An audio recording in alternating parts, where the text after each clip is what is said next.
Have you ever looked up at the stars and wondered, where did all of this come from? It's a question that has captivated humanity for centuries. Today, we're diving into one of the most ancient and profound answers to that question, the story of creation as told in the very first chapter of the Bible, the book of Genesis. It's a story that has shaped worldviews, art, and culture for millennia. So, let's travel back to the very beginning of time.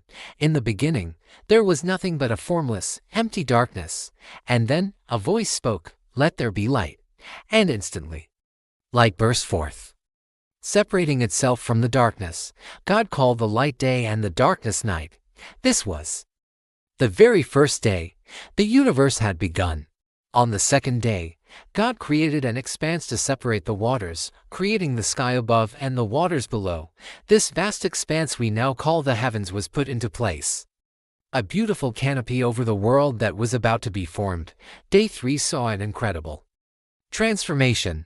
God commanded the waters to gather into one place, and dry ground appeared. He called the dry ground land, and the gathered waters seas. But he didn't stop there.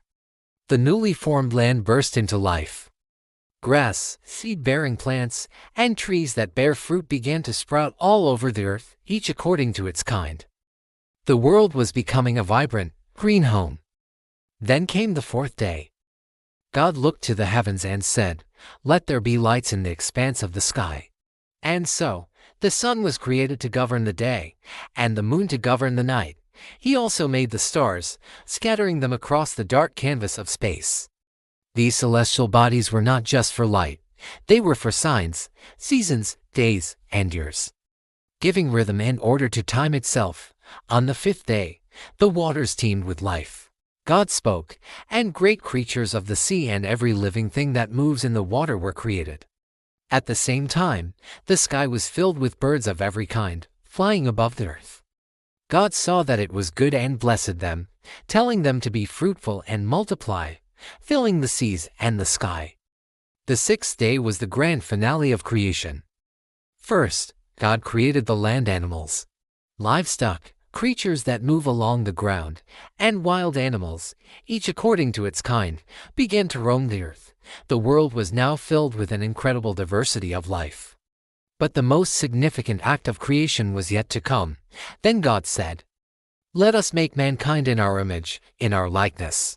And so, from the dust of the ground, God formed the first human, Adam, and breathed into his nostrils the breath of life. He created them, male and female, and gave them a special role. They were to care for the earth, to have dominion over the fish in the sea, the birds in the sky, and every living creature that moves on the ground. Humanity was created to be a reflection of God's own nature, a steward of this beautiful new world.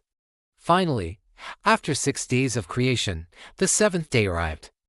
God saw all that he had made, and indeed, it was very good. On this day, he rested from all his work. He blessed the seventh day and made it holy, a day of rest and a reminder of the completion of his magnificent creation. And that is the story of the 7 days of creation. It's a powerful narrative of order from chaos, light from darkness, and light from emptiness. It's a story that tells us about purpose, design, and our own special place within this vast, incredible universe. What do you find most amazing about this story? Let me know in the comments below. Thanks for watching, and don't forget to like and subscribe for more stories that have shaped our world.